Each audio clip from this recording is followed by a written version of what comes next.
வணக்கம். மாலை முரசு செய்திகளை விரிவாக பார்ப்பதற்கு முன் தலைப்புச் செய்திகள். மக்களவைத் தேர்தலுக்காக 75 வாக்குறுதிகளுடன் பாஜக தேர்தல் அறிக்கை வெளியீடு.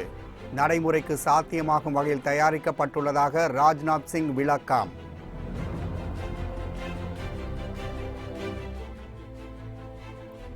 விவசாயிகளுக்கு ஓய்வூதியம், நதிகள் இணைப்பு என பாஜக தேர்தல் அறிக்கையில் அறிவிப்பு. அடுத்த 5 ஆண்டுகளில் 50 நகரங்களில் மெட்ரோ ரயில் திட்டம் செயல்படுத்தப்படும் எனவும் வாக்குறுதி.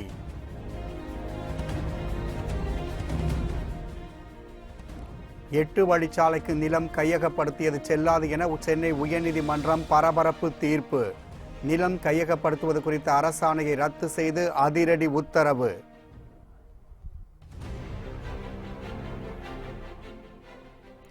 எதிர்க்கட்சிகளை குறிவைத்து வேட்டையாடும் வருமான வரித்துறைக்கு கண்டிப்பு. நடுநிலைமையோடு செயல்பட வேண்டுமென தேர்தல் ஆணையம் அறிவுறுத்தல்.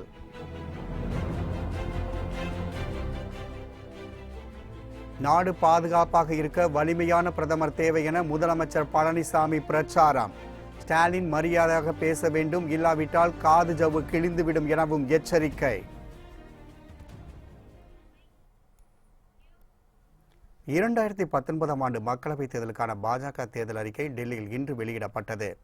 டெல்லியில் உள்ள பாஜக தலைமை அலுவலகத்தில் அக்கட்சியின் தேர்தல் அறிக்கை வெளியிடும் நிகழ்ச்சியில் கட்சியின் தேசிய தலைவர் அமித்ஷா, பிரதமர் மோடி, மூத்த அமைச்சர்கள் அருண்ஜேட்லி, ராஜ்நாத் சிங், சுஷ்மா சுவராஜ் உள்ளிட்டோர் பங்கேற்றனர். தேர்தல் அறிக்கையை வெளியிடும் முன்பாக பேசிய அமித்ஷா, 2014 ஆண்டு முதல் 2019 ஆண்டு வரை இந்தியாவின் பொன்னான காலகட்டம் என்று கூறினார்.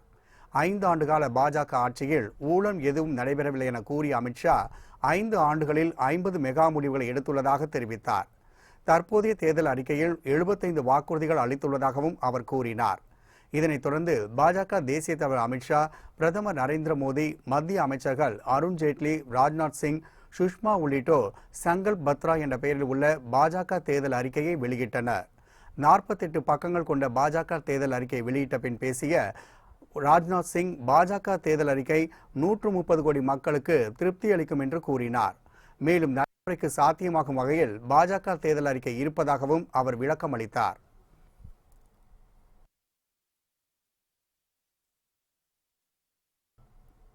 விவசாயிகளுக்கு ஓய்வூதியம், நதிகள் இணைப்பு உள்ளிட்ட பல்வேறு கவர்ச்சி வாக்குறுதிகள் பாஜக தேர்தல் அறிக்கையில் இடம்பெற்றுள்ளன. பாஜக தேர்தல் அறிக்கையில் வாஜ்பாயின் கனவுகளை நனவாக்கும் வகையில் அனைத்து நதிகளும் இணைக்கும் திட்டம் செயல்படுத்தப்படும் என தெரிவிக்கப்பட்டுள்ளது. நதிகளை இணைப்பதற்கு தனி ஆணையம் உருவாக்கப்படும் என்றும் அதில் கூறப்பட்டுள்ளது. நாடு முழுவதும் 75 புதிய மருத்துவக் கல்லூரிகள் அமைக்கப்படும் என வாக்குறுதி அளிக்கப்பட்டுள்ளது. கிசான் சம்மான் திட்டத்தில் ஏழை விவசாயிகளுக்கு ஆண்டுக்கு 6000 ரூபாய் நிதியுதவி வழங்கப்படும் என பாஜக தெரிவித்துள்ளது. 60 வயதான சிறு குறு விவசாயிகளுக்கு ஓய்வூதியம் வழங்கும் திட்டம் அறிமுகப்படுத்தப்படும் என பாஜக தேர்தல் அறிக்கையில் குறிப்பிடப்பட்டுள்ளது. விவசாய கடனுக்கு வட்டி கிடையாது, விவசாயிகள் வருமானம் இரட்டிப்பாக்கப்படும் எனவும் அதில் தெரிவிக்கப்பட்டுள்ளது.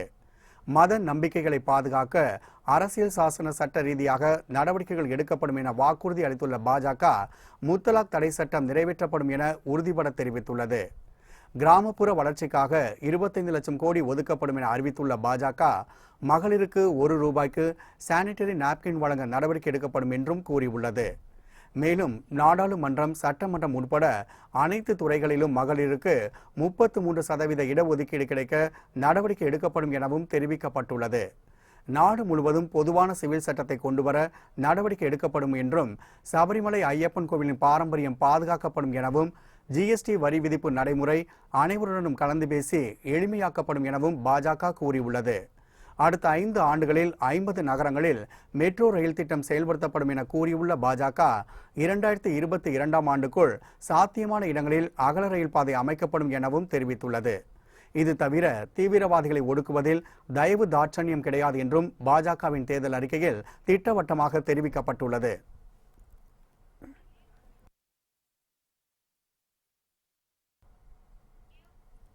சேலம் சென்னை 8 வழிச்சாலை திட்டத்திற்கு நிலம் கையகப்படுத்தியது செல்லாது என சென்னை உயர்நீதிமன்றம் அதிரடி தீர்ப்பு வழங்கியுள்ளது.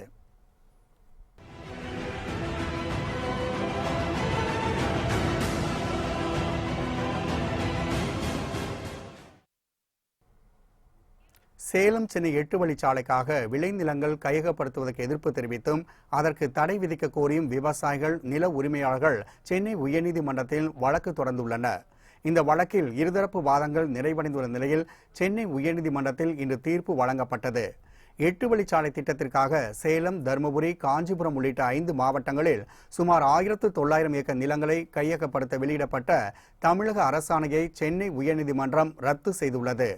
மேலும் சேலம் சென்னை 8 வழிச்சாலை திட்டத்திற்கு நிலம் கையகப்படுத்தியது செல்லாது எனவும் அதிரடியாக சென்னை உயர்நீதிமன்றம் தீர்ப்பு வழங்கியுள்ளது. இது தொடர்பாக வருவாய் ஆவணங்கள் செய்யப்பட்ட மாற்றங்களை 8 வாரத்திற்குள் பழைய நிலைக்கு கொண்டு வர வேண்டும் என்று உத்தரவிட்டுள்ள சென்னை உயர்நீதிமன்றம் மத்திய சுற்றுச்சூழல் அனுமதி பெற்றுத்தான் 8 வழிச்சாலை திட்டத்தை நிறைவேற்ற வேண்டும் எனவும் தெரிவித்துள்ளது. மத்திய அரசினுடைய 8 வழிச்சாலை திட்டத்தை சென்னை உயர்நீதிமன்றம் ரத்து செய்திருக்கிறது.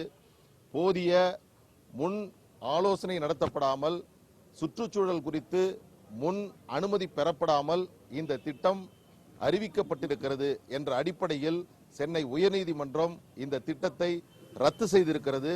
இது ஒட்டுமொத்த விவசாயிகளுக்கு 5 மாவட்டத்தில் இருக்கக்கூடிய விவசாயிகளுக்கு கிடைத்த மிகப்பெரிய வெற்றி. இந்த தீர்ப்பின் மூலமாக இந்த தருணத்தில் தமிழக அரசும் மத்திய அரசும் சென்னை உயர்நீதிமன்றத்தினுடைய தீர்ப்பை ஏற்றுக்கொண்டு உச்சநீதிமன்றத்தில் மேல்முறையீடு செய்யும் நடவடிக்கையை கைவிட வேண்டும் என்று விவசாயிகளின் சார்பில் நாங்கள் இந்த நேரத்தில் கேட்டுக்கொள்கிறோம். 8 வழிச்சாலை வழக்கு குறித்த சென்னை உயர்நீதிமன்றத்தின் தீர்ப்பு தொடர்பாக பேசிய அமைச்சர் ஜெயக்குமார், விவசாயிகளை பாதுகாக்கும் வகையில் அதிமுக அரசின் நடவடிக்கை இருக்கும் என்று உறுதியளித்தார். அரசாணை ரத்து தொடர்பாக உத்தரவு இன்னும் கிடைக்கவில்லை என கூறிய அவர், உத்தரவு கிடைத்த பின் அடுத்த கட்ட நடவடிக்கை குறித்து முடிவெடுக்கப்படும் என்றும் தெரிவித்தார். எந்த ஒரு முடிவாக இருந்தாலும் சரி, அது விவசாயிகளால் பாதுகாக்கப்படுவதுதான், பாதுகாக்கப்படுகின்ற வகையில் அரசினுடைய நிலை இருக்கும். கண்டிப்பாக அதான் இப்போ தீர்ப்பு நகல் இன்னும் கிடைக்கப்படல. கிடைக்கப்பெற்றவுடன் அடுத்த கட்ட நகர்வு என்பது முழுமையளவுக்கு சட்ட வல்லுநர்களும் கலந்து ஆலோசித்து, அந்த ஆலோசனை என்பது விவசாயிகளிலிருந்து முழுமையாக பாதுகாக்கின்ற வகையில் தான் இருக்கும். 8 வழிச்சாலை வழக்கில் சென்னை உயர்நீதிமன்றத்தின் தீர்ப்புக்கு விவசாயிகளும் நில உரிமையாளர்களும் உற்சாகத்துடன் வரவேற்பு தெரிவித்துள்ளனர். இது தொடர்பாக சேலம் மாவட்ட விவசாயிகள், பொதுமக்கள் தெரிவித்த கருத்துக்களை தற்போது காணலாம். ஒண்ணுமே கிடையாது. அப்படி இருக்கும் போது 8 வழி சாலைக்கு ரோட நிலத்தை கையகப்படுத்தினாங்க. அது இன்னைக்கு கோர்ட்ல தீர்ப்பு வந்திருக்குது. எங்களுக்கு மகிழ்ச்சி, சாதகமா வந்திருக்குது. அது மகிழ்ச்சி. எவ்வளவோ போராட்டம் நடத்தணும். எங்களோட காடு போச்சு, வீடு போச்சு. மக்கள் எங்களுக்கெல்லாம் விவசாயம் தான் மெயின் முக்கியமான ஒரு இது. அதையவே இந்த அரசாங்கம் புடுங்கினா அப்புறம் நாங்க எப்படிங்க இந்த இதெல்லாம் நாங்க மேல மேல வர்றது? நாங்க செய்யறதுதான் நீங்க மக்கள் எல்லாம் நீங்க உங்களுக்கு எல்லாம் அனுபவிக்கலாம் உண்டான இருக்கு. அதனால எங்களுக்கு இந்த நீதிமன்றம் ரத்து செஞ்சது எங்களுக்கு ரொம்ப மகிழ்ச்சியா இருக்குது. எல்லாருக்கும், நம்ம நாட்டு மக்களுக்கு எல்லாருக்குமே ரொம்ப மகிழ்ச்சியா இருக்கு. விவசாயிங்க அத்தனை பேர்த்துக்கும் ரொம்ப மகிழ்ச்சியா இருக்கு. எதிர்க்கட்சிகளை குறிவைத்து வேட்டையாடும் வருமான வரித்துறை நடுநிலைமையோடு செயல்பட வேண்டும் என தேர்தல் ஆணையம் அறிவுறுத்தியுள்ளது. இது தொடர்பாக மத்திய வருவாய் செயலருக்கு தேர்தல் ஆணையம் அனுப்பியுள்ள கடிதத்தில், தேர்தல் காலத்தில் வருமான வரித்துறை உள்ளிட்ட சட்ட அமலாக்க அமைப்புகள் முறைகேடுகளை தடுக்கும் நோக்கில் மேற்கொள்ளும் அனைத்து நடவடிக்கைகளும் பாகுபாடற்ற முறையில் நடுநிலையுடன் இருக்க வேண்டும் என்று தெரிவிக்கப்பட்டுள்ளது. தேர்தல் நடவடிக்கைகளுக்காக கருப்பு பணம் பயன்படுத்தப்படுவதாக சந்தேகம் எழும் பட்சத்தில் அது தொடர்பாக மாநில தலைமை தேர்தல் ஆணையருக்கு தகவல் தெரிவிக்க வேண்டும் எனவும் அதில் அறிவுறுத்தப்பட்டுள்ளது. எதிர்க்கட்சிகளுக்கு எதிராக வருமான வரித்துறை உள்ளிட்ட அமைப்புகளை மத்திய அரசு பயன்படுத்துவதாக குற்றச்சாட்டுகள் எழுந்த நிலையில் தேர்தல் ஆணையம் இந்த நடவடிக்கையை மேற்கொண்டுள்ளது குறிப்பிடத்தக்கது.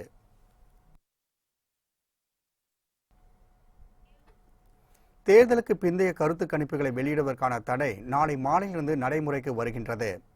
இந்தியா முழுவதும் 7 கட்டங்களாக மக்களவைத் தேர்தல் வாக்குப்பதிவு நடைபெறவுள்ளது. இதில் முதல் கட்ட தேர்தலுக்கான வாக்குப்பதிவு வரும் 11ஆம் தேதி நடைபெறுகின்றது. இதற்கான தேர்தல் பிரச்சாரம் நாளை மாலையுடன் நிறைவடைகின்றது. இதனையடுத்து ஆந்திரா உள்ளிட்ட பல்வேறு மாநிலங்களில் 11ஆம் தேதி வாக்குப்பதிவு நடைபெறவுள்ள சூழ்நிலையில் தேர்தலுக்கான கருத்து கணிப்புகளை நாளை மாலையிலிருந்து வெளியிட தடை விதிக்கப்பட்டுள்ளது. கருத்து கணிப்புகளையோ வாக்குப்பதிவுக்கு பிந்தைய கணிப்புகளையோ இந்தியாவில் வெளியிடக்கூடாது என தேர்தல் ஆணையம் உத்தரவிட்டுள்ளது. இது 2வது கட்டமாக வாக்குப்பதிவு ஏப்ரல் 18ஆம் தேதி நடைபெறவிருக்கும் தமிழகம் உள்ளிட்ட மாநிலங்களுக்கும் பொருந்தும் என்று தேர்தல் ஆணையம் தெரிவித்துள்ளது.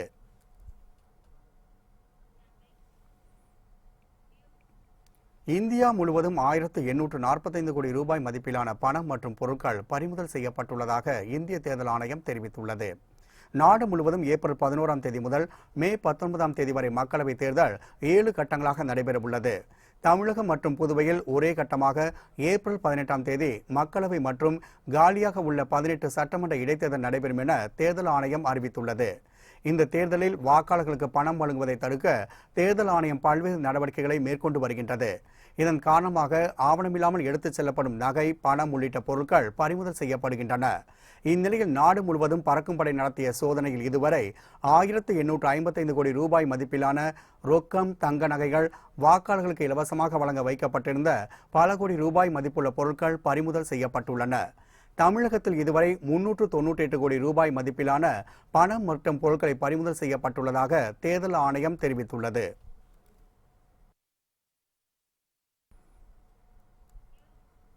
வலிமையான பிரதமர் அமைந்தால் நாடு பாதுகாப்பாக இருக்கும் என முதலமைச்சர் எடப்பாடி பழனிசாமி தெரிவித்துள்ளார். பொள்ளாச்சி மக்களவைத் தொகுதி அதிமுக வேட்பாளர் மகேந்திரன், கோவை மக்களவைத் தொகுதி பாஜக வேட்பாளர் CP ராதாகிருஷ்ணன் ஆகியோரை ஆதரித்து முதலமைச்சர் எடப்பாடி பழனிசாமி கோவை மாவட்டம் தொண்டாமுத்தூர், குனியமுத்தூர், சுந்தராபுரம் உள்ளிட்ட பகுதிகளில் சூறாவளி பிரச்சாரம் மேற்கொண்டார். கோவை சுந்தராபுரத்தில் மகேந்திரனுக்கு இரட்டை இலை சின்னத்திற்கு வாக்கு சேகரித்து பேசிய முதலமைச்சர், திமுக தலைவர் மு.க. ஸ்டாலின் சட்டமன்ற தேர்தல் நடைபெறுவதாக எண்ணி பொய்யான வாக்குறுதிகளை கொண்ட தேர்தல் அறிக்கை வெளியிட்டுள்ளதாக விமர்சித்தார். தொடர்ந்து பேசிய அவர், ஹஜ் மானியம், முத்தலாக் எதிர்ப்பு போன்றவற்றில் இஸ்லாமியர்களுக்கு அதிமுக அரசு பாதுகாப்பாக இருப்பதாகவும் எடப்பாடி பழனிசாமி குறிப்பிட்டார்.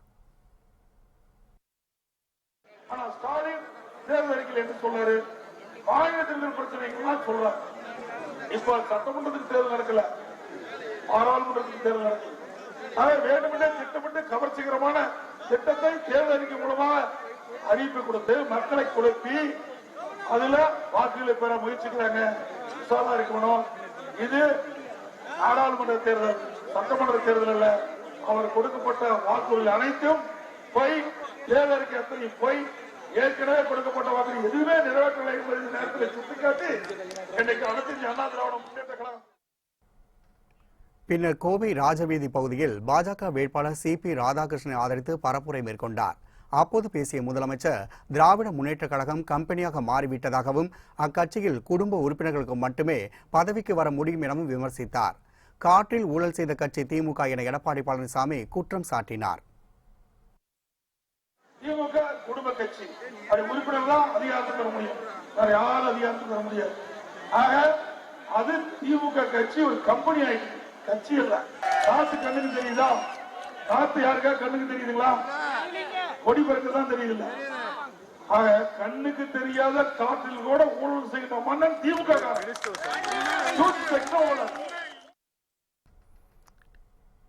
பிரச்சார கூட்டத்தின் போது கூட்டணி கட்சி நிர்வாகிகளும் ஆயிரக்கணக்கான தொண்டர்களும் கலந்து கொண்டனர்.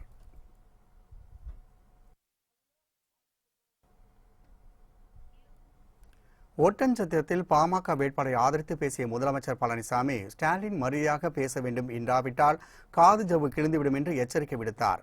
தந்தையின் செல்வாக்கை பயன்படுத்தி கொள்ளைப்புறமாக அரசியலுக்கு வந்த ஸ்டாலின் என்று சாடிய அவர், சாதாரண தொண்டன் முதலமைச்சரானால் அவரை கேவலமாக பேசுவதா என்றும் கூறினார். ஸ்டாலின் வேண்டுமென்றே திட்டமிட்டு வேண்டுமென்றே நம்முடைய உள்ளாட்சித்துறை அமைச்சரும் என்னை பற்றி ரொம்ப கீழ்த்தரமான வார்த்தையில பேசியிருக்காரு. நாவடக்க வேணும். புரட்சித்தலைவர் எம்ஜிஆர் சொல்வார், பதவி வரும் போது பணி வரும் என்று போலாம். அது அவருக்கு பொருந்தாது, எங்களுக்கு பொருந்தும். இங்க இருக்கிற அத்தனை பேருக்கும் பொருந்தும். நாவடக்க வேண்டும். அது நீங்களாம் டவுன்ல இருக்கிறீங்க, நான் கிராமத்தில் பிறந்த வந்தவன். நான் பேச ஆரம்பிச்சா ஸ்டாலின் செவ்வே பிச்சுட்டு போயிடும். நான் கீழே இருந்து படிப்படியா உயர்ந்து உழைத்து விசுவாசமா இருந்து கட்சியில பொறுப்பு அம்மா கொடுத்து இன்றைக்கு முதலமைச்சரா உங்களுடைய ஆசீர்வாதத்தோடு கட்சி நிர்வாகிகளோடு சட்டமன்ற ஆதரவோடு இன்றைக்கு இருந்திருக்க.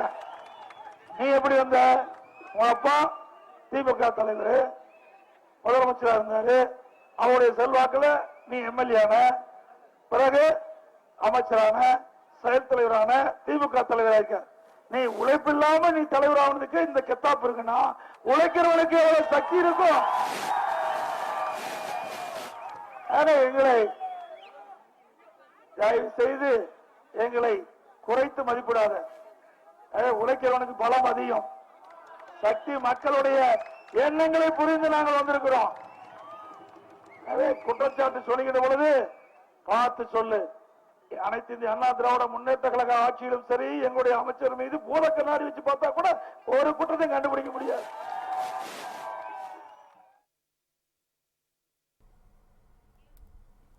பொள்ளாச்சி சம்பவத்திற்கு காரணமானவர்களை ஆட்சியிலிருந்து ஒழித்து கட்டாமல் விடமாட்டேன் என மக்கள் நீதி மய்யம் கட்சித் தலைவர் கமல்ஹாசன் சூளுரைத்தார்.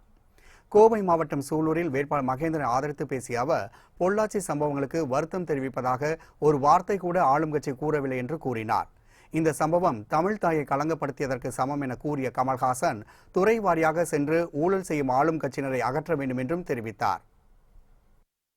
நம்ம வீட்டு பொண்ணு கற்பழிச்சு கொலை செஞ்சு கிடக்கும் போதே பதில் பேசாதவங்க இந்த மாதிரி கேள்விக்கு பதிலா சொல்லிட போறாங்க. ஆனா உரைக்கும்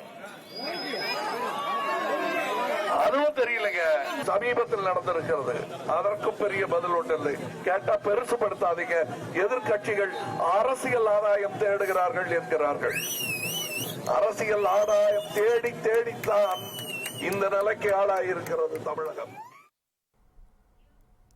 முதல்வர் கமல்நாத்தின் சிறப்பு உதவியாளர் வீடு, அலுவலகங்கள் உட்பட டெல்லி, கோவா, மத்திய பிரதேசத்தில் உள்ள 50 இடங்களில் 2ஆம் நாளாக வருமான வரித்துறை அதிகாரிகள் சோதனையில் ஈடுபட்டு வருகின்றனர். மத்திய பிரதேச மாநில முதலமைச்சர் கமல்நாத்தின் சிறப்பு உதவி அதிகாரியாக பணிபுரிந்த பிரவீன் கக்கார் என்பவர் வீடு அமைந்துள்ள இந்தூரில் நேற்று அதிகாலை 3 மணிக்கு தொடங்கிய வருமான வரித்துறை சோதனை 2ஆம் நாளாக நடைபெற்று வருகின்றது.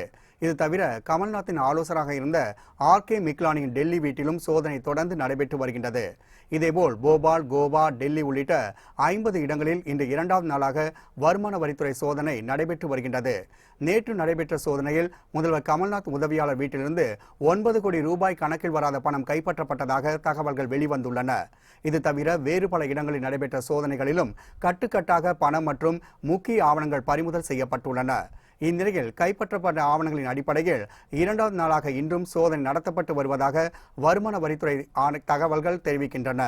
300க்கும் மேற்பட்ட அதிகாரிகள் பல குழுக்களாக பிரிந்து இந்த சோதனை நடத்தி வருவது குறிப்பிடத்தக்கது. வேலூர் திமுக வேட்பாளர் கதிர் ஆனந்தை தகுதி நீக்கம் செய்ய வேண்டும் என அமைச்சர் ஜெயக்குமார் தெரிவித்துள்ளார். சென்னை நுங்கம்பாக்கத்தில் அதிமுக தேர்தல் பணிமனையை அமைச்சர் ஜெயக்குமார் திறந்து வைத்தார். பின்னர் செய்தியாளர்களை சந்தித்த அவர், அரசு அதிகாரத்தை கைப்பற்றுவதற்கு மூடு விழா நடத்தப்படும் என்றும் தமிழகம் முழுவதும் அதிமுக அமோக வெற்றி பெறும் என்றும் தெரிவித்தார். வேலூர் தொகுதியில் போட்டியிடும் திமுக வேட்பாளர் கதிர் ஆனந்தை தகுதி நீக்கம் செய்ய வேண்டும் என அமைச்சர் ஜெயக்குமார் கோரிக்கை விடுத்தார்.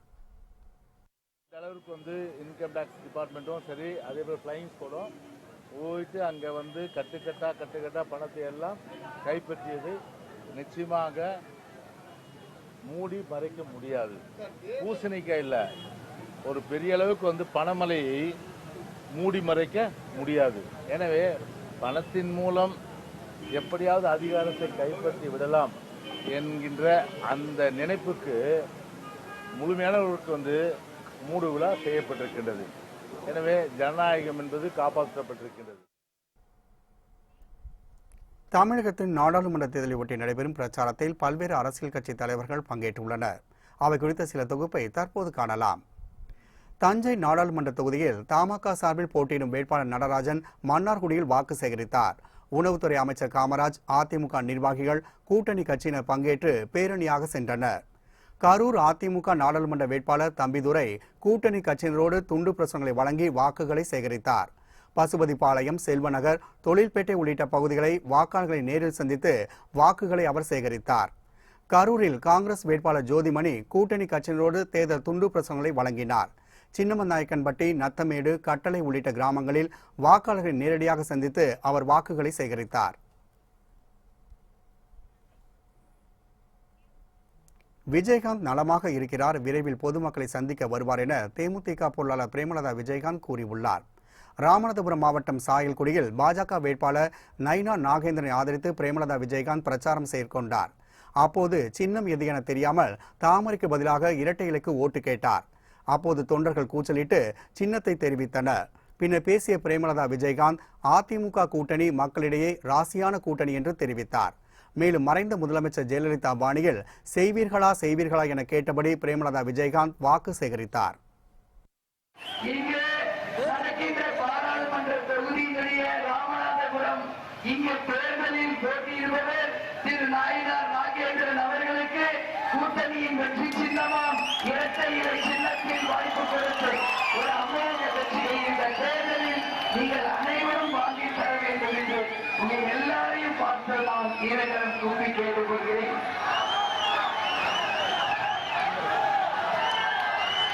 திரு நாயினார் நாகேந்திரன் அவர்களுக்கு தாமரை சின்னம்.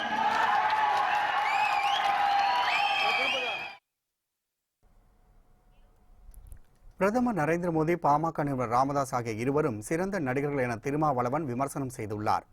விழுப்புரம் மக்களவைத் தொகுதியில் விடுதலை சிறுத்தைகள் கட்சி சார்பில் ரவிக்குமார் உதயசூரியன் சின்னத்தில் போட்டியிடுகின்றார். இந்நிலையில் விழுப்புரம் திருக்கோவிலூரில் விடுதலை சிறுத்தைகள் கட்சி சார்பில் தேர்தல் பிரச்சார பொதுக்கூட்டம் நடைபெற்றது. இதில் அக்கட்சியின் தலைவர் திருமாவளவன் கலந்து கொண்டு பேசுகையில் பிரதமர் மோடி, பாமக நிறுவனர் ராமதாஸ் ஆகியோர் சிறந்த நடிகர்கள் என விமர்சனம் செய்தார். மேலும் அதிமுக பாஜகவின் கிளைக்கழகம் என்று திருமாவளவன் குற்றம் சாட்டினார். இந்துக்களை ஏமாற்றுகிற மிகச்சிறந்த நாடக நடிகர், திரைப்பட நடிகர்களை விட, அமிதாப் பச்சனை விட, ரஜினிகாந்தை விட பாவம் கமல்ஹாசன். நடிகர் கமல்ஹாசனுக்கு இன்னும் அரசியலில் நரேந்திர மோடியை போல, டாக்டர் ராமதாஸை போல தெரியவில்லை. திரைப்படத்தில் நடித்தது போல் இங்கேயும் நினைத்துக் கொண்டிருக்கிறார். அறந்தாங்கி அரசு மருத்துவமனை அருகே வைக்கப்பட்டுள்ள பெரியார் சிலை மர்ம நபர்களால் உடைக்கப்பட்ட சம்பவம் அப்பகுதியில் பெரும் பரபரப்பை ஏற்படுத்தியுள்ளது. புதுக்கோட்டை மாவட்டம் அறந்தாங்கி அரசு மருத்துவமனை அருகே கடந்த 1998ஆம் ஆண்டு தந்தை பெரியார் சிலையை திராவிட கழக தலைவர் வீரமணி திறந்து வைத்தார். இந்நிலையில் பெரியார் சிலை சேதப்படுத்தப்பட்டுள்ளது அறந்தாங்கி பகுதியில் பெரும் பரபரப்பை ஏற்படுத்தியுள்ளது.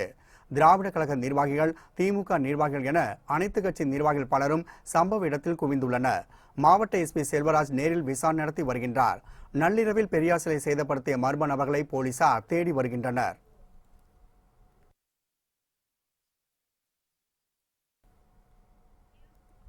அறந்தாங்கியில் தந்தை பெரியார் சிலை உடைக்கப்பட்டதற்கு மதிமுக பொதுச் செயலாளர் வைகோ கடும் கண்டனம் தெரிவித்துள்ளார். புதுக்கோட்டை மாவட்டம் அறந்தாங்கி நகரில் பட்டுக்கோட்டை சாலை அமைக்கப்பட்டிருந்த தந்தை பெரியார் சிலை உடைக்கப்பட்டுள்ள செய்தி தமிழக மக்களை கொந்தளிக்க செய்துள்ளதாக கூறியுள்ளார். தந்தை பெரியாரின் கருத்துக்களை உடைக்க முடியாத கூட்டம் அவரது சிலைகளை சேதப்படுத்தி தமிழகத்தில் இரத்த களரி ஏற்படுத்துவதற்கு திட்டமிட்டு சதிவலை பின்னி வருவதற்கு கடும் கண்டனத்தை தெரிவித்துள்ளார். நாடாளுமன்ற பொதுத் தேர்தலை சந்திக்கும் நேரத்தில் தந்தை பெரியார் சிலையை உடைத்து கலவர விதைகளை தூவ நினைப்போரின் உள்நோக்கம் ஒருபோதும் நிறைவேறாது எனவும் வைகோ கண்டனம் தெரிவித்துள்ளார்.